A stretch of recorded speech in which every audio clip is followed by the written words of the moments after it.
Hi, this is Billy D. If you enjoy this podcast, please like and subscribe. Let's grow NAIA basketball. Thank you.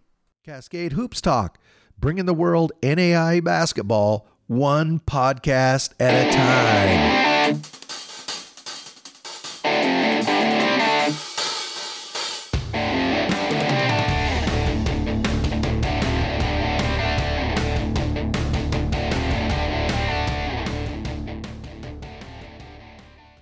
Cascade Hoops Talk, Billy D. Hey, I got Steve Drabyn. He's the head men's basketball coach, Bethel Pilots up there in Mishawaka, Indiana. Welcome, Coach. How you doing? Hey, doing great. Thanks for having me on, Billy D. So you're, coming into a new season. Steve, are you going into your fourth season up there in Mishawaka? Just one off, going into year 5. Year 5, It's okay. gone fast, yeah. So did you come in same year as Scott took over Grace? Yeah. Yeah, okay. Yeah, I know Scott was an assistant there for a few years, but yeah, we took over as head coaches at the same time. So I'm going to ask you the same thing I asked Scott. So year 5, they hire you to come in there to Bethel University, a very, very proud basketball program, long history. There's a huge responsibility when you take over a program like that. Just talk about kind of the state of Bethel Pilot basketball and where you believe the program is right now. Yeah, great question. I feel very good where we're at. I like the direction we've gone in, taking over a program. Man, our first year, unfortunately, only had 4 guys on our roster and had to recruit 11 guys in about a 2 to 3 month period. And, in this day and age, man, it's just challenging getting to know people and getting the right guys and just trying to find bodies to field a team. But fortunately, those first couple of years, we had a guy named Trevion Cruz that kind of got us going. Was this, absolute stud, and had kind of a tough year our third year, and just as far as production and wins and losses go. But really feel good last year, and then this year kind of piecing together a roster that fits our school, kind of embodies the mission of our school, which is faith-based and student-focused, and just our core values and kind of who we are. And we did a mission trip this summer to the Dominican Republic, and really I feel like it's almost 2 years of just bonding and relationship building and just growing closer together as a team. And we're in a really good place, and like our staff, and got a couple new staff members. Greg Miller, who's a former Grace Lancer, got him over to the blue side. And then Cole Carter, a graduate assistant, who did some work with Luke Zeller for the Distinction program, awesome AU program, kind of faith-based program. So yeah, we're in a good place and excited about the future of Bethel and men's basketball, and kind of continue the storied tradition that is Bethel men's basketball. Steve, I'm glad you brought up that Columbia mission. I followed you guys on Twitter when you were down there. It seemed to me that the guys really enjoyed being down there and sharing both basketball and the word with the people down there. Tell me more about that trip and what it meant to your team. Yeah, I was worried about it. We had COVID our first couple of years, and so wasn't able to go. It just felt like God calling me, hey, let's do it. Even though we had some guys leaving the program and had a lot of new guys, and just felt like it was the right time, and let's push forward and see what we can do. And man, we had a lot of fun. We met 4 times before we did the trip in our kind of July period where we can work camps and practice. And we talked about having no expectations going in, just have an open heart for what God has in store. And then to be humble, to be flexible, and to be adaptable, just because each day is going to be different. There's going to be some, things that were not unexpected, and just have an open heart, dive in, and let God do his thing. And it was awesome. It couldn't have gone much better just from a logistic standpoint and getting there. And we did 5 clinics with the kids, 50 to 60 kids each day in Cayetano Herbosin, the place that we were at. Did some neighborhood walks and house calls, prayed for some people in the community, played 2 games, which, as our guys talked about their highlights of the trip, hardly anybody mentioned the games, even though those were fun, and had 2 good wins down there. And, maybe one of my favorite moments was Drew Lutz after the game, kind of reflecting on, the win and awesome game and a lot of fun. And the community came out, but just gave us another platform to share the gospel, was what he said. And afterwards I was like, that's why you do the trip, for moments like that. And had good reflection time and had one fun day at the beach and did a waterfall, and just God showed up and showed out in big ways. And couldn't have been more proud of our guys and how they handled it and how they, proclaimed the word. I want to ask you a little bit more about Drew Lutz, who's coming back to play his grad year from the basketball standpoint in just a couple minutes. But following what you guys did this summer, watching him on the trip and seeing what he's posted on Twitter, it appears he's become a very vocal face or front for Bethel University basketball. Talk about Drew Lutz from the leadership side. Yeah, there's no doubt. I mean, leadership is such a big key for each team, each season, and he's kind of the face of our program in a lot of ways, both on and off the floor. Just who he is as a person, his faith background. He wants to. He came to Bethel to try to win some games and have some success and win some championships. But the biggest reason for him is to leave a legacy. Faith being the most important part of his life and his journey, and he wants to impact others as well and meet them where they're at and help them grow in their faith. And then the basketball side of it, he's a competitor. He brings it every day. He puts in the extra work, and he raises the standard for what we want to do as coaches, and guys follow because they respect him, they trust him, because of who he is and what he embodies. So he's very much the standard that we try to look to. Steve, you've been involved with basketball at many levels. You've been at Bethel now 4 years, going into your 5th year. Talk about NAI basketball compared to other basketball you've been around, and talk about the Crossroads League and how tough it is. I knew coming in, 4 years ago or so, I knew the league was good. I had some good friends in the league, Greg Tonic over at Wesleyan, Jeff Clark, and Scott Heddy, coached with him in my past and over at Marion. And so I knew it was good, but then getting here and coaching in it and competing in the league, it's better than I even thought. Just the coaches are so good. The high skill level that the players have. A lot of players that may not have the athleticism at your so-called higher levels, but man, do they have offensive skill, and they know how to play and have a good understanding of the game and unselfish, make others better. It's almost better than a lot of Division I leagues, in my opinion. And maybe the best part of this league is just the cultures that each coach brings to the table and how they run their programs, and a bunch of faith-based schools that it's based on God first, others second, yourself third. And I think if you don't have those things, if you don't have the coaching, the talent, the culture, you're going to struggle if you're missing even one of those things. Yeah. So it's a challenge, it's a struggle, and I love it because it makes me better as a coach, as a person. It makes our team better. And if you can finish top half of the league, you're going to make the national tournament. You make the national tournament going through the gauntlet that the Crossroads League is, you'll have a chance to cut down some nets. So yeah, it's fun, challenging, but also fun in the same respect. My NAI elevator speech always, because you still run into just so many people who don't understand the level. I always start with, it's 8 scholarship basketball. You can only play 5, and most teams have an 8-man rotation. The athletes are there. And then just take the Crossroads League just as an example. Look at the guys who have had put up big-time basketball after college. I mean, Kyle Mangus, you mentioned Travion Cruz, the Maxwell brothers, Reggie Casaniel. I mean, look what he's been able to do. Yeah. And I'm sure I'm leaving lots of guys out, but it's very good basketball. It's good basketball. I try to get as many high school kids as I can, work with coaches in the local area to try to get them to, down to schools near Portland to, watch some NAI basketball, because I think they're really amazed by the speed and the size and, the crowds and everything that goes along with it. It's a kind of a hidden little gem. We try to get as many recruits to games and parents as we can, just so they can see it, they can feel it, the speed of the game, the skill level of the game. And I think there's a lot of recruits that we have that, man, I don't know, Bethel, they're NAI, I think I can maybe go to a so-called higher level. And then they'll come watch a game, and I think a lot of times they think, man, can I even play at this level? Yeah.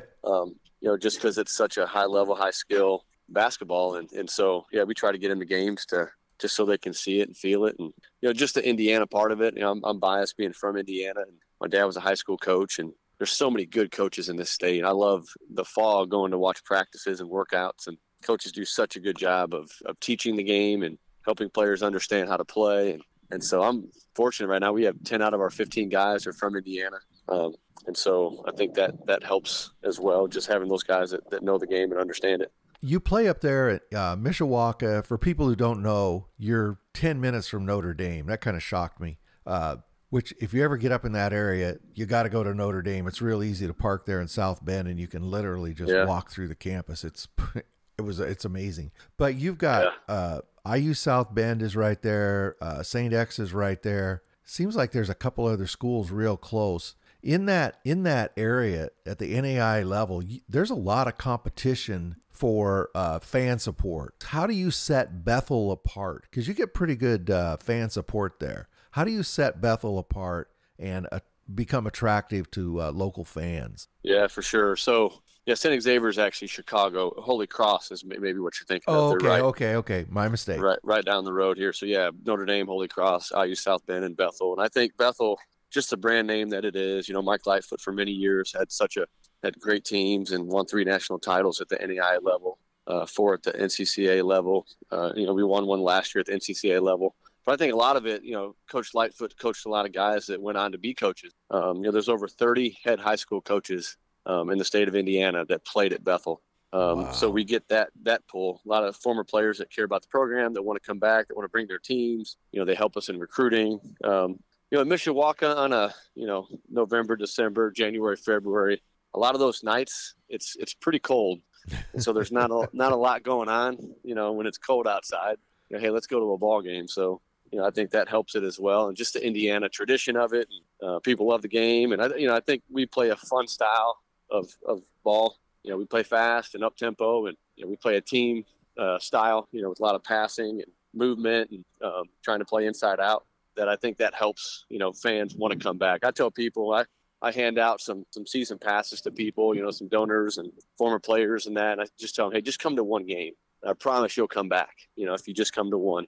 And just getting them here and just so they can see it and feel it generates that interest. Well, it's only it's about 30, depends on when your first game. I think you play October 26th. You play Calumet. I think it's in that area. It's about 36, 37 days away. You've got a pretty good core coming back. We mentioned Drew Lutz. You've got Nathan Ertz, the Polius. I'm sure I'm saying his name wrong. But you've got a lot of guys back from last year. But the Crossroads is going to be loaded as well. I mean, Grace has everybody. That Marion's going to be good. Huntington has Zach Goodline. Yeah, Zach Goodline. Thank you. Yeah. He's back. It's going to be brutal this year, and that Indiana Wesleyan's going to come after everybody. Yeah, I know Indiana Wesleyan's kind of had the stranglehold on the regular season title. I think they had 5 straight years before last year. Grace taking it over. So yeah, they'll have some extra motivation there for sure. But it's I feel like it's loaded every year. I feel like it just keeps getting better. I think the point guard play is going to be really good this year. On our team, Drew Lutz, and then you got Zach Goodline, who was Player of the Year last year, and Lane Sparks is exceptional. Had a great sophomore year. You've got several other good point guards in the league, but I think the teams are so balanced, and gosh, there's so many teams. Grace has guys that have been there for, it seems like, 10 years. Just the experience, the maturity. There's a lot of grown men in this league, guys that are 22, 23, 24 years old. So that makes it challenging as well when you have some 18, 19-year-olds. So yeah, it's going to be a challenge, going to be a grind, like it always is. And again, I love it. It's fun for me as a competitor to let's go up against the best and see what we can do and try to get up towards the top of the conference. What are your concerns going into this season for the Pilots? Yeah, I'd say first is just the chemistry part of it. We've got 9 new players. I would say 5 or 6 of them that'll play good minutes. So just trying to incorporate those guys with the returning guys. Drew Lutz, Nathan Ertz, her 5th-year guys. Trent Edwards had a really good year last year. He'll provide some minutes as a senior, and then Al Petulus, who will be a sophomore. Phillips Agoda, 5th-year senior. So we've got some older guys, some experienced guys, but got some new guys, not necessarily young, but with some transfers and whatnot. We've got a lot of new pieces that, hey, if we can get them playing and moving in the right direction, all going in the right direction, we've got a chance to be pretty good. But if not, it could be a struggle just with a lot of new pieces. I know you have Preston Phillips coming over there. He's been playing down at Evansville. Is he coming in as a junior? He's a grad student, but he'll have 2 years to play. Oh, okay. Okay. So he's got two years eligibility. Correct. And he really rebounded well down there at that level. He's just from like a half hour away from your campus, right? He's kind of a local guy. He's 20 minutes away, Jimtown High School, over in Elkhart. So he's actually, commuting this year, and he's got, about a 15-minute drive, I think. So, yeah. Well, that makes it kind of nice for him because Evansville's like 5.5 hours away. Yeah, no doubt. So you got to be just thrilled to have him. I love having, local guys. Drew Lutz is local, 10 minutes away. You got Preston Phillips and Trent Edwards and Clay Hilliard to transfer from Plymouth, So that also will help our crowds and generate interest. Be a lot of families and friends coming for those guys. Well, like I said, on October 26th, you're going to kick off with Calumet there in Mishawaka. And then you're coming out west, and I'm going to see you down in Klamath Falls, Oregon. Are you looking forward to that trip? That's going to be awesome. Yeah, we booked our flights a couple weeks ago, so we're committed. We're coming out. We're going to stay at that resort over there. It's going to be a lot of fun. Yeah, it's nice. It's right out there in the woods. You'll really enjoy it. But and then bring your big coat. Yeah, we'll have our big coat. I got you. We're at October 26th, Calumet. We're opening up with it'll be a ring ceremony that we'll pass out our rings that we won for the National Christian College Athletic Association National Championship. So that'll be a lot of fun too to start it off. Now I wanted to ask you about that. So that's the NCCAA. A lot of schools belong to both the NAI and the NCCAA. How does that work? I know there's a lot of overlap. When's the cutoff to get in that national tournament? Yeah, so Bethel, I know Grace is also in the NCCAA. We pay dues and have certain responsibilities that we have to be a part of that association. Being a part of the NAIA and then NCCAA is just that extra C, just Christ-centered. Right. We do community service events, and it was a really fun week over there. Now, NAIA and NCCAA, if you made the NAIA, typically in years past, they happened around the same time, so you couldn't play in both. Whereas now, when NAI merged Division I and II, those opening round games are a week before the NCCAA Nationals. So we got beat, unfortunately, in the first round of our national tournament, NAI. And so by losing in that first or second round, we can still play in the NCCAA, which we made a declaration 3 weeks prior. Ended up having a fun week, won 3 games to win that national title, and had some guys step up that typically didn't play a ton throughout the year because we had some injuries. And, Life Granville had 15 points, 13 rebounds in the championship. Wow. He didn't play much at all throughout the year, and it's just fun to see those guys have some success. Well, how much did that mean to your team to get on a roll like that at the end of last season and then, get that championship? That must have really made a big difference. Oh, it was huge. Just a springboard into the summer, into this season, with the mission trip, and just to give guys like Al Petulus, Trent Edwards, younger guys, just more experience, more tournament atmosphere experience. The teams down there were pretty good. Clinton College out of South Carolina had an extremely athletic team, and played Geneva and then Ecclesia. Mm-hmm. Teams were Ecclesia very athletic, Geneva very, very well coached, and played more similar style that we play. So, hey, we got a 3-game winning streak. There's not many teams that can go into the season, with a winning streak. Typically, You lose your last game. So that's kind of fun. Hopefully it can springboard us and kind of get us going in the right direction and kind of build on it. Congratulations on that championship. I think that's your 8th one there at Bethel, isn't it? The NCCAA? That's correct, yep. Yeah, 8th one. Yeah, that's amazing. So three at the NAI and then 5 at the NCCAA. Oh, so it's your 8th total. Okay, your 8th Correct. Overall championship. Okay. Yep. Well, still, congratulations. That's amazing. Yeah, we'll appreciate it. I can't wait for basketball to start. I don't know about you. I can't wait to get these teams out there to Klamath Falls. Hopefully we can pack that gym down there. It's going to be some amazing basketball. I mean, Grace is coming in. They've got virtually everybody back but Frankie. Oregon Tech lost, I think, 2 guys to graduation. Bushnell didn't lose anybody. I saw that. I heard that interview. Yeah. I mean, they've got the entire first 6 back. And then, you're coming back with a great core. So it should be some great, you know what? Grace has got to be the favorite coming in both to the Crossroads and on into that tournament. Just because they're just so talented. They've had so much success, but boy, sure.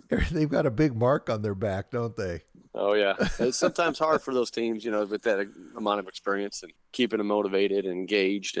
But Scott's done a great job over there, just build that thing and getting the type of guys that fit him and the program. So it'll be definitely a challenge. Well, I can't wait to see can't wait for basketball to start. Steve, I really appreciate you taking a couple of minutes and talking to us this morning. I want to wish you and the Pilots all the luck in the world as you head into this season. Man, thanks so much, Billy. I appreciate all you do for NAI basketball. Listen to all the podcasts and get to know a lot of the coaches and players. Thanks for all you do for NAI and just making it more well-known. I appreciate it. Thank you. That's Steve Drabyn. He's head men's basketball coach, Bethel Pilots. Thank you, Steve. Thank you, Billy. Hey, this is Billy D, and I just want to thank Steve Drabyn and, of course, the Bethel staff there. Thank you, Steve, for providing the time for this show today. Also, providing an album of pictures to scroll during the podcast. Thank you very much. I want to thank all the fans who have listened to the show, all the kind comments I've received. Those are all very appreciated, and thank you very much. Thank you very much for supporting our podcast. Please like and subscribe. Get out to your local NAI school because NAI basketball is the best entertainment value in America.